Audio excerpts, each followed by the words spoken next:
Hi everyone. So today I have with me Ben and myself Leticia for our first ever podcast for Expanding Boundaries International. So it's COVID-19 season, and even though we've had the idea of starting a podcast for a while, we feel as a team now is really a great time to really launch this to so connect and have the conversation around studying abroad, exchange, volunteer, travel, everything that relates to international education. Keep the conversation going, and I think for now in this season, our theme is isolated but still connected, and I want to give a little bit background about expanding boundaries and how we got here. So we have been promoting international education. We have been sharing scholarships, volunteers, and internship opportunities. We have been engaging our community, the students, to different cultures, helping them to travel in the in our local vicinity, because we have some kids that have never left where they grew up and stuff. So we've been just empowering them, encouraging them to expand their horizon, expand their boundaries. So that's what we've been doing, and COVID-19 comes in March. Everything that we had planned for the year was supposed to put to a start. And from the one of our team member here, Ben, has joined. Ben, are you here? Yes, I am. Hi, Okay. Leticia. Yeah, Hi. it's really excited to have this show started. It's been a long time. Jeez, what were you waiting for? I know I was a little bit not all that comfortable, but thanks to you though. So I want to just introduce you guys to who Ben is and how awesome he has been for expanding boundaries. And he is the brain behind this podcast. So I think it was when did you even join EBI? Oh man, it feels like many years ago now. It's probably sometime this year, early this year for sure, before COVID-19. Yeah, I think it was like in So February or January.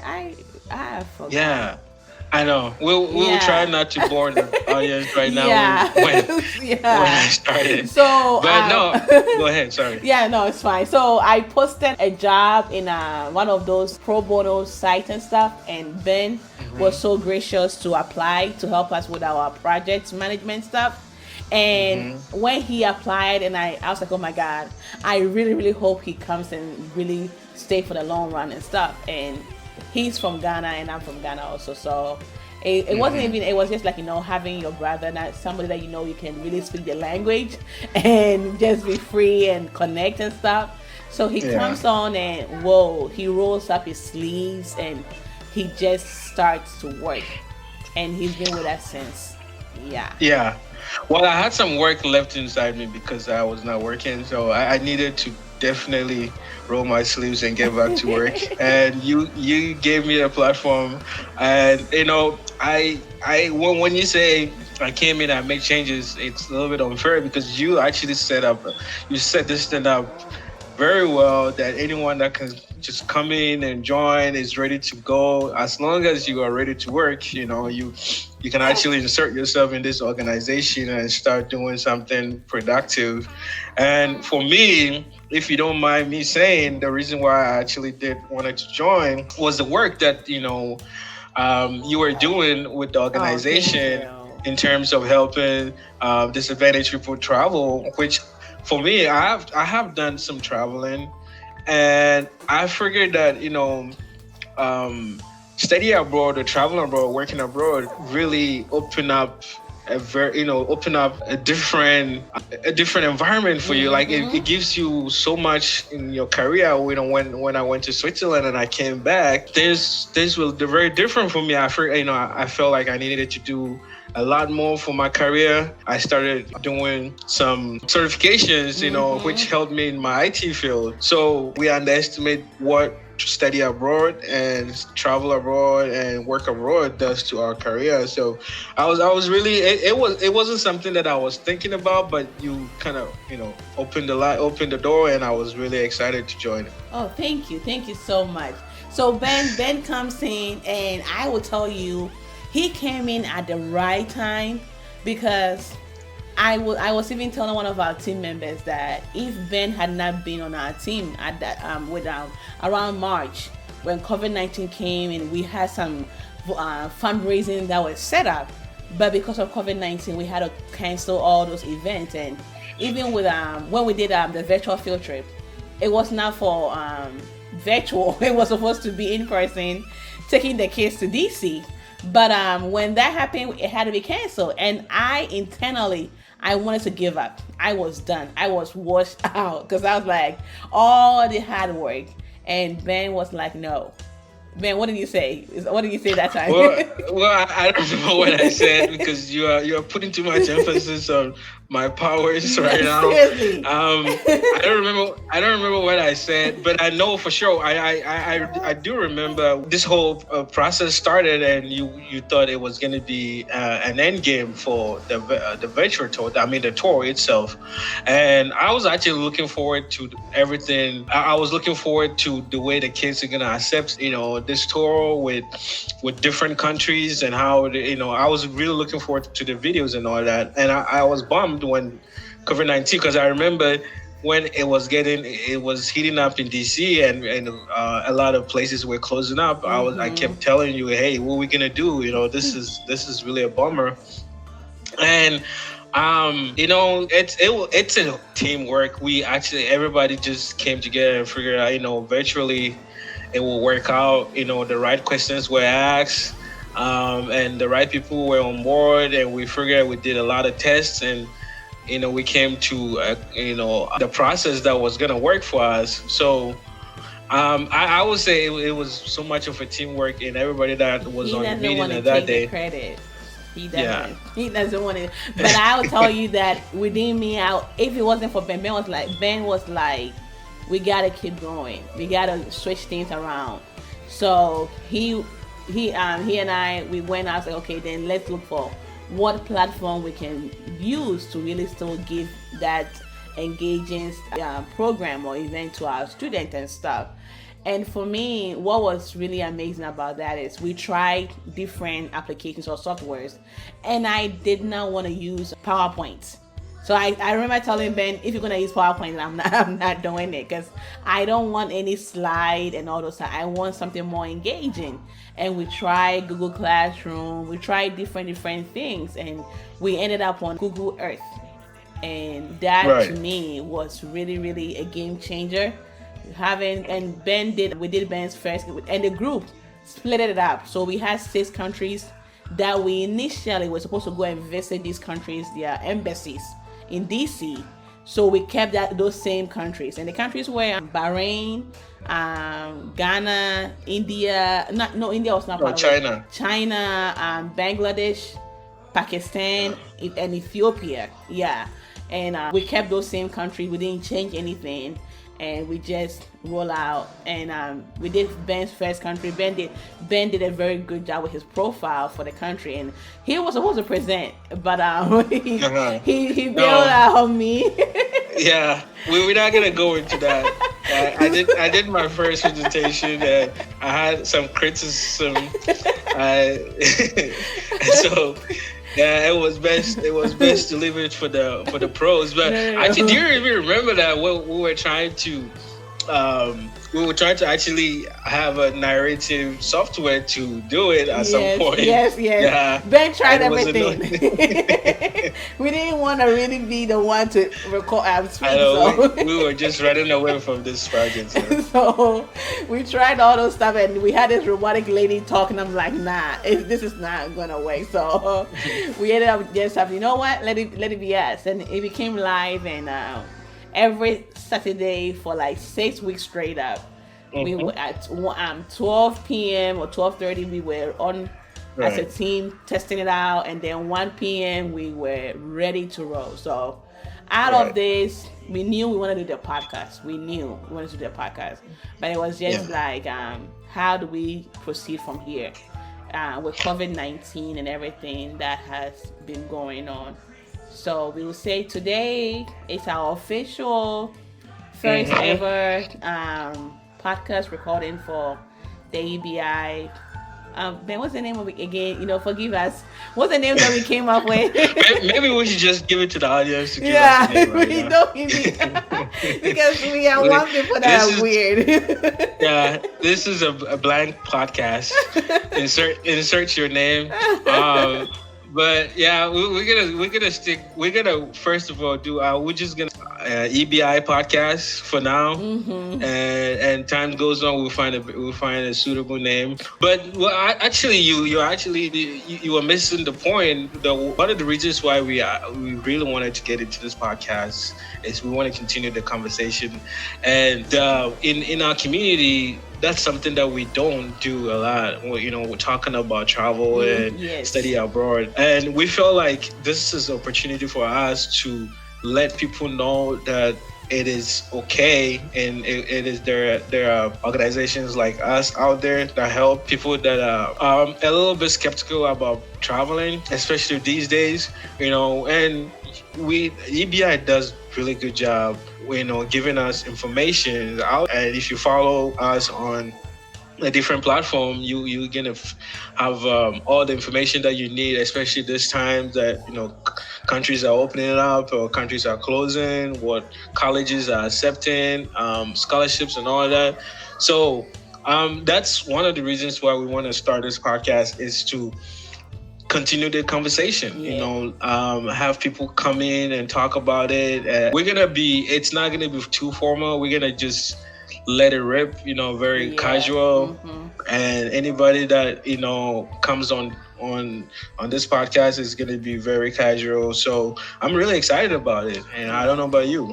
Yeah, I'm excited, and please send in your feedback.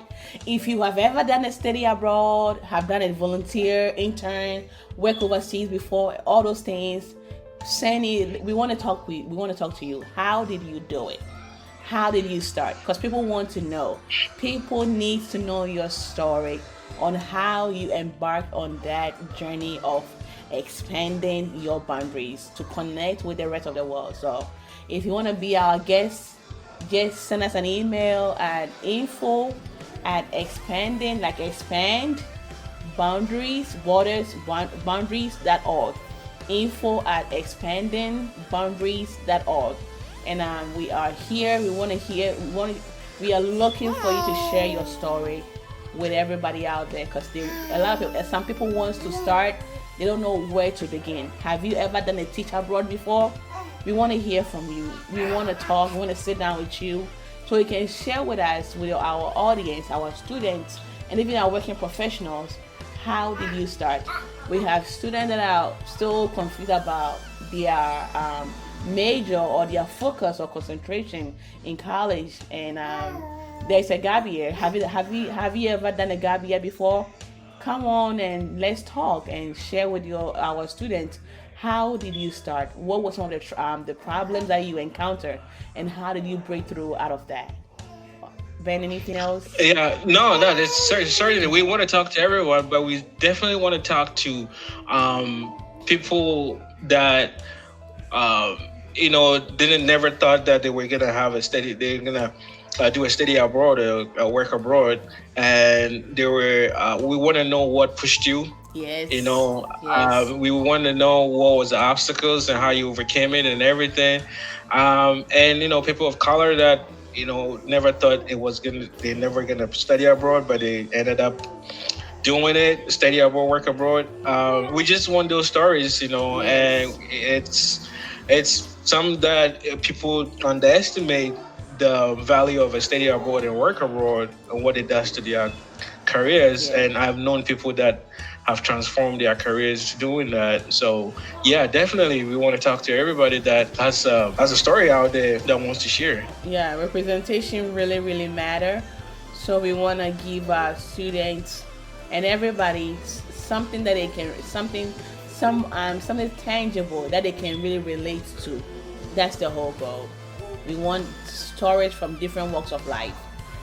We want them to come on, and we want to give our students that if this person was able to do it, definitely you can also do it. That's the whole goal. So that we break those barriers, we break down those walls, and break those myths and all those things that they have used to entangle themselves and prevent themselves from really exploring and traveling and stuff. So that's the whole goal for our podcast. Yeah, and I guess I don't know if you want to tell that story that began this whole process, or you want to wait for another time. Because I'm itching to hear it again. It's Oh, wonderful. please. It's a wonderful story that brings a lot of people to the Study Abroad platform. So I don't know. Yeah, it's up to you. I don't mind. So just a little bit about expanding boundaries. So I coming from Ghana, I came to the US when I was like 15, and went to high school here and everything. And whilst I was in high school, I saw a lot of people coming from Germany and Poland and stuff in my high school. But I knew there was something called like exchange, but I didn't think that Americans were able to do that. I thought it was only foreign students that were coming in. So as I got a little bit older, like in college, I knew I wanted to do a study abroad whilst I was in college. And I went to an HBCU at that time, and it wasn't, I don't want to make it look like my school, it wasn't that, they didn't have that program. It wasn't as popular at that time in 2008 or 2007, yeah. So when I decided to start the journey to even do a study abroad, the resistance was high. Like, everyone I spoke to didn't know how I should begin the whole process. So it was like a whole run around, like go and talk to this person, go and see this person, and I never gave up. Well, that's why we are still here today. So I remember I had applied to this scholarship called the Warren Scholarship, and I had most of these scholarships you need an advisor from your school to sign off on the application before they will even review it for you. And the day that it was due, I think it was like the day before it was due, whoever had agreed to sign off on my application for me, I emailed the person, I called the person, like nothing, okay? You could have imagined, like, I was really frustrated. And I remember we have a scholarship that is named after Miss Brenda Brown. I remember calling, so I messed up applying for that scholarship because that person didn't come through for me. So I couldn't apply for that scholarship. And I was like, oh my God. So at that moment, I really felt that this whole studying abroad is done, because it's like, if I can't apply for a scholarship, then what else can I do? And I went online and looked again, and I saw the Gilman Scholarship. And I'm like, oh my God, this one is due in a week's time. So I have another opportunity to really jump on this one. So I called Miss Brown. I'm like, Miss Brown, I want to apply to this scholarship. Please, it's due next. She said, come to my office. Like, I was like, you for real? She's like, yeah, come to my office. So I went to her office. She picked up her phone, called the Gilman people that I want to be Leticia's advisor. How do I proceed? And they were like, give us your email. We will send you an email, fill the forms up, and then voila. Can you imagine? Like, she was my history teacher, world history, and she honestly inspired that travel. Like, she inspired me a lot, because she's the one that have traveled a lot around the world. So when she teach history, you can feel it that she knows what she's talking about.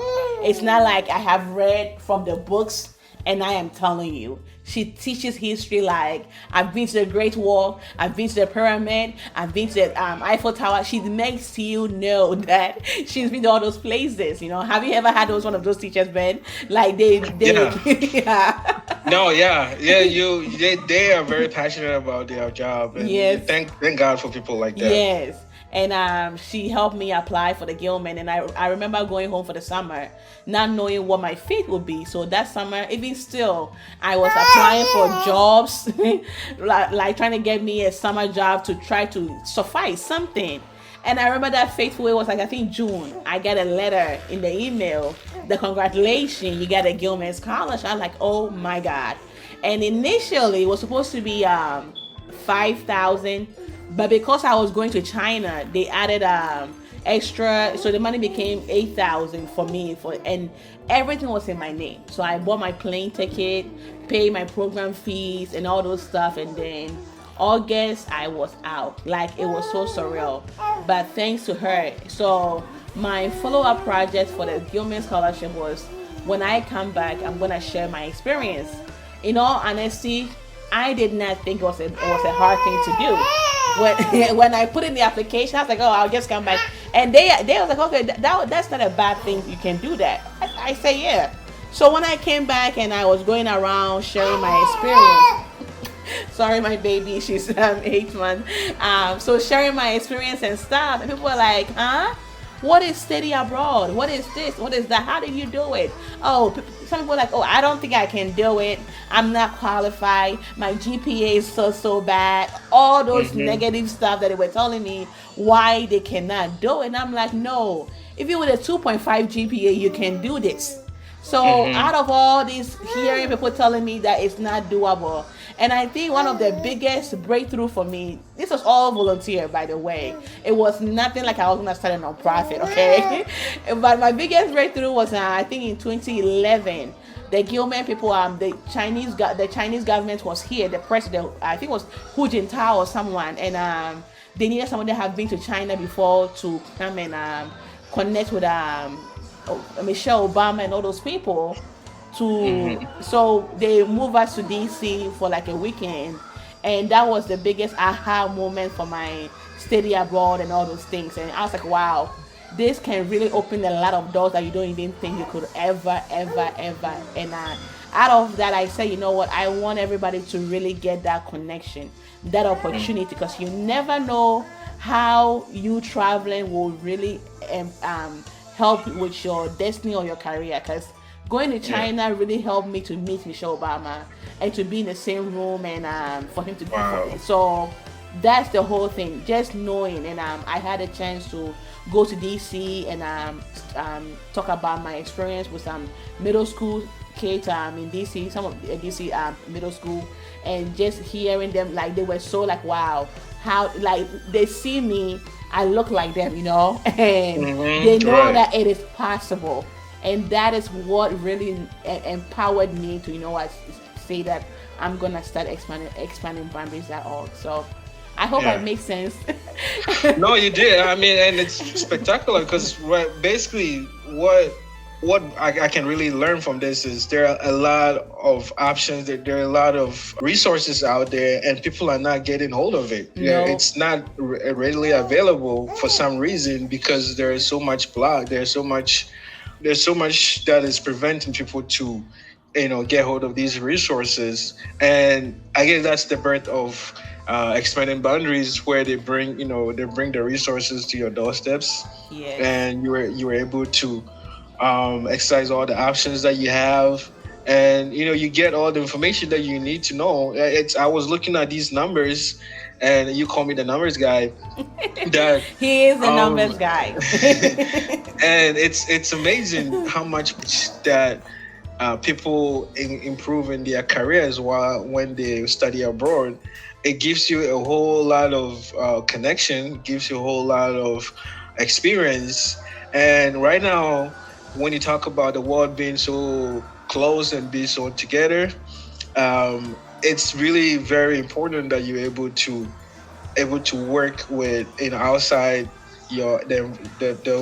outside the US. You're able to work with people outside the US. Yes. And that gives you that experience. So I'm really excited that you started this organization that allow people to break the barriers that they've been facing, and answer all the questions that they don't have, they've been trying to ask.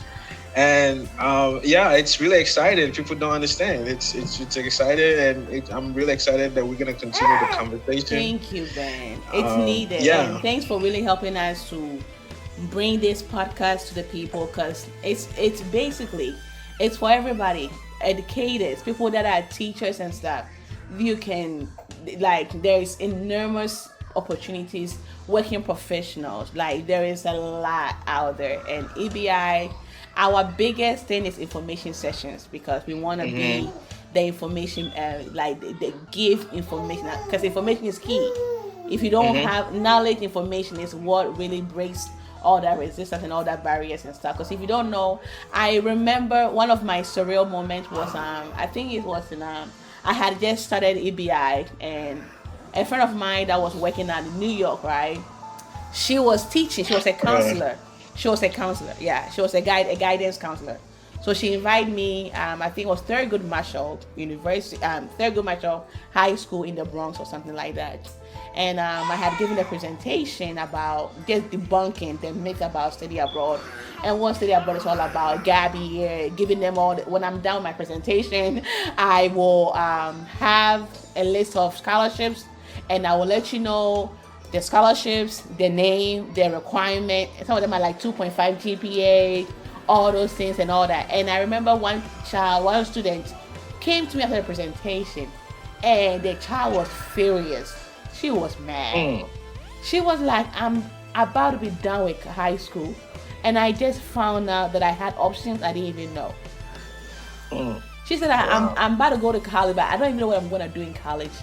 And the timing of the presentation and the timing for, it's like these scholarships have a deadline. And at that time that I was telling her, the deadline were already passed. So if she wanted to even do such a program, she would have to wait till, like, stay home for it didn't even make sense. So she had to just go to college and stuff. And she was mad. She's like, how come all this time I'm now finding out about this? Right. And in all honesty, I was so sad. I went to the bathroom and I was crying because I feel the pain in her. And I told her that in college you can still do this. So it's not like it's too late for you.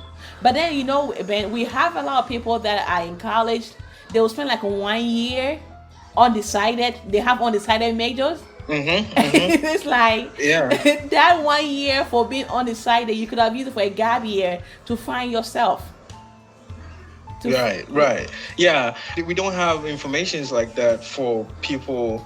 People don't have, the resources to get to know what are the options. They just go with the traditional way of, I start college and I gotta, finish it in 4 years. Yes. I gotta pick a major. You finish college, you don't even know what this major is gonna do for you, and you end up, sitting at home and taking jobs that you are not excited about.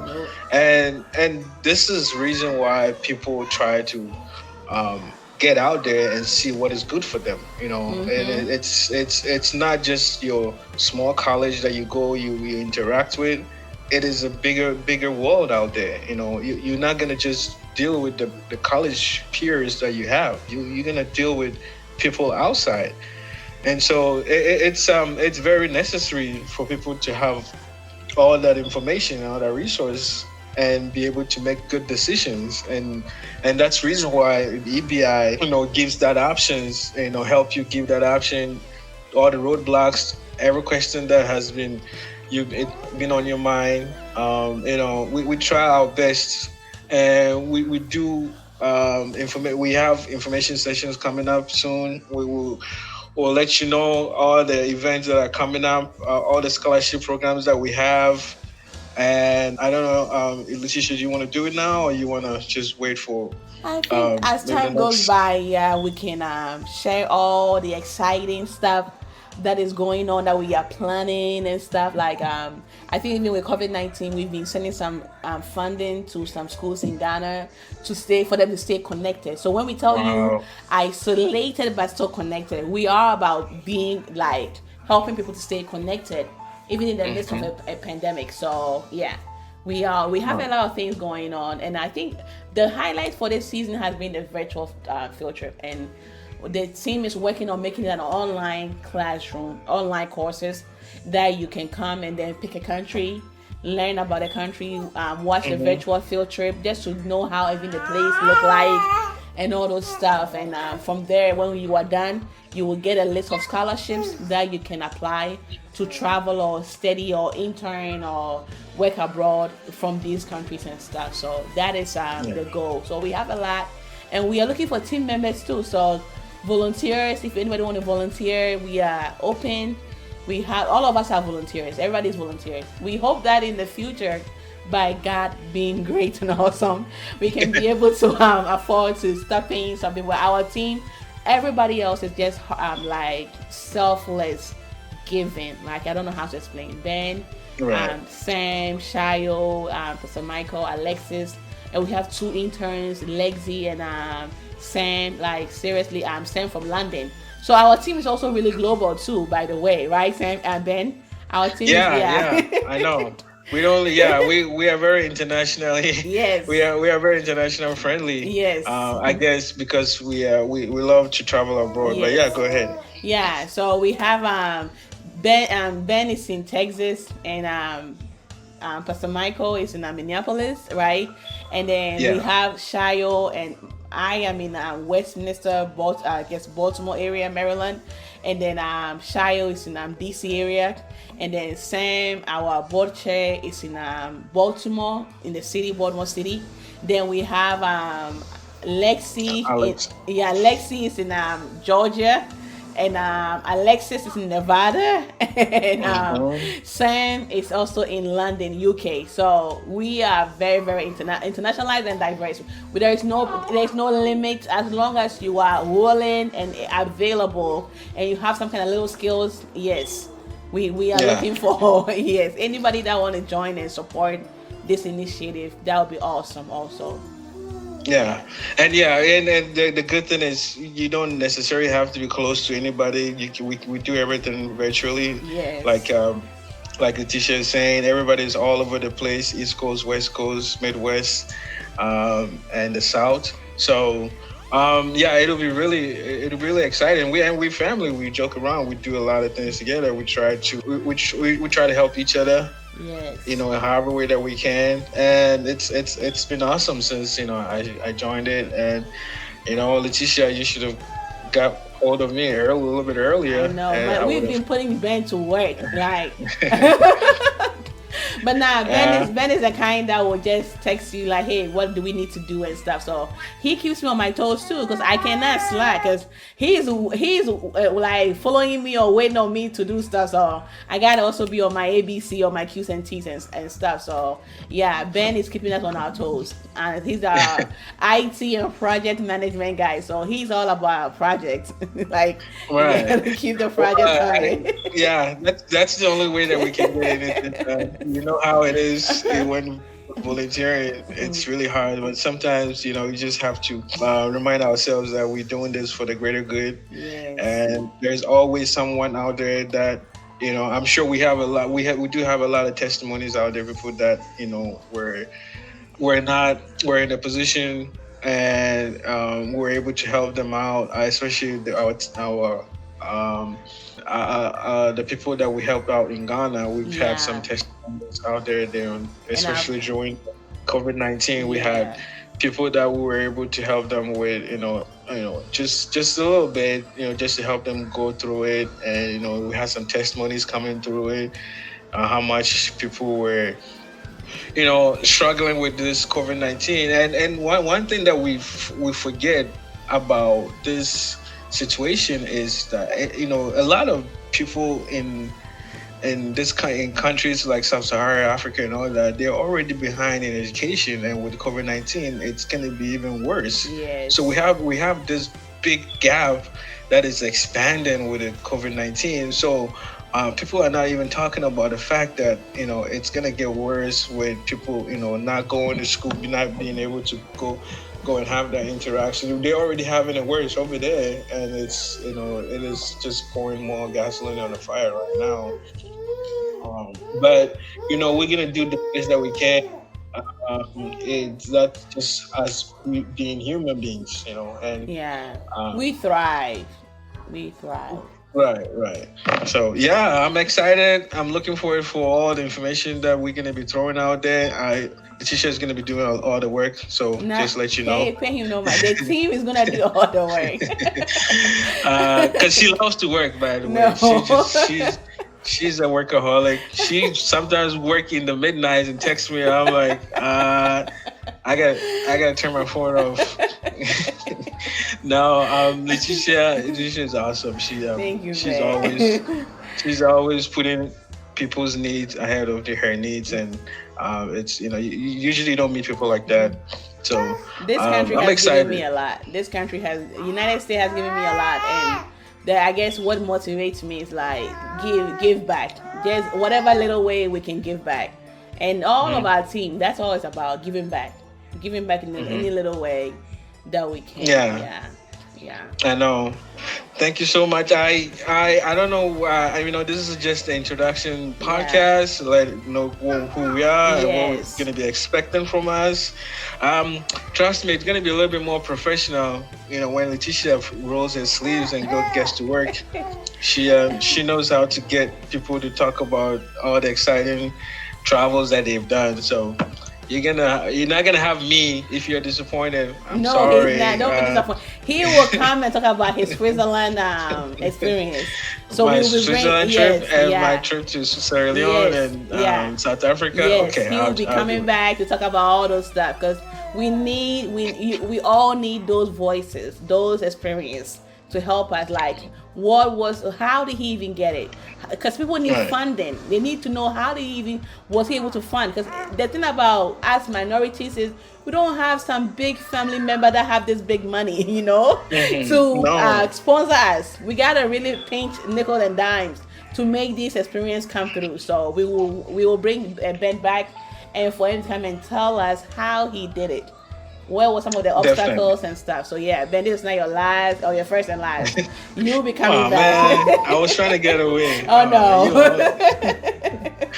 But I'm excited to do it. No problem. I'm really excited about everything else that we're going to be doing, and we'll give you more information on the next podcast too about our programs and what we do, what we've done in the past, and some testimonies and all that. So stay tuned. Subscribe.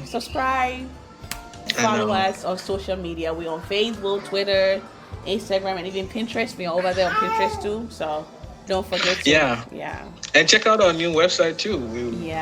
Alexis and the team, they did really good. The team have really been putting up a lot. So check out our website. Give us some critique and all those stuff. If you want to send a donation to, check our website also. We have different options for you to support the mission of EBI. Yep, exactly. Yes. Take care, guys. All right. Thank you. We appreciate it. Keep listening to us. We'll have more information on our website and Facebook pages. And so follow us. And Leticia, you have any last words? No, I think I'm excited. Yay! It's a lunch now. It's not official. Right? We should work on the name. I know.